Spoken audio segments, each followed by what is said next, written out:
Hello, my name is Pamela Llausas, and I'm going to talk about the Cold War. The Cold War was fought in United States and the Soviet Union. The main reason was nuclear weapons.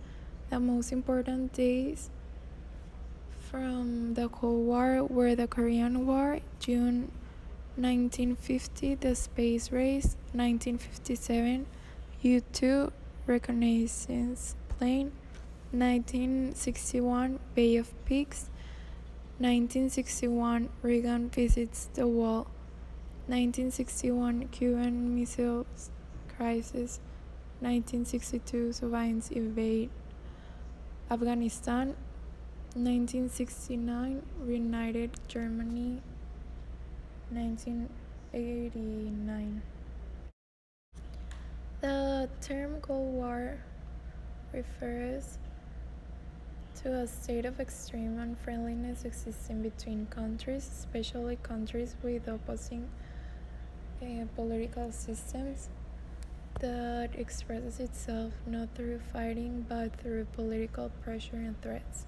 The expression is usually used of the relationship between the US and the Soviet Union after the Second World War.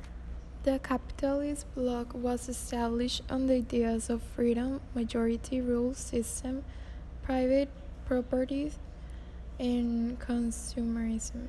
The socialist square, be that as it may, depend on discipline, monetary control, social equity, and networks. The social organizations show radical contrast between the two, while the Soviet Union advanced the similarity among its tenants.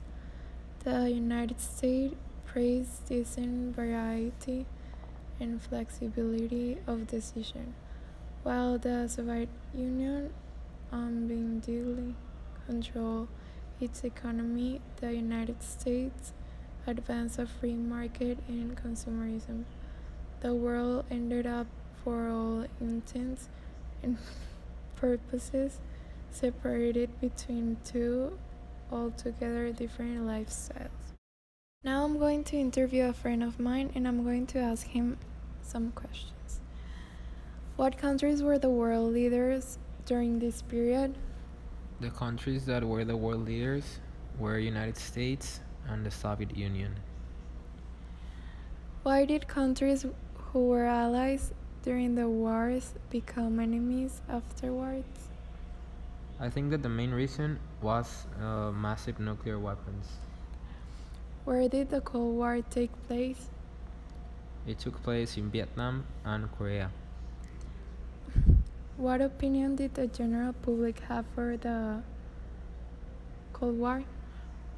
I usually don't talk too much about the Cold War, but I've heard that Americans were kind of afraid of the Russians, but time passed and now that is in the past. They're not afraid of them anymore. What type of weapons did the two world powers have at their disposal? Nuclear weapons. Thank you. My opinion of the Cold War is that it was good for the world because the fight between the two world powers created a special balance in the world, and both of them kept their promise, which was in Delta. After all, they agreed not to use nuclear weapons.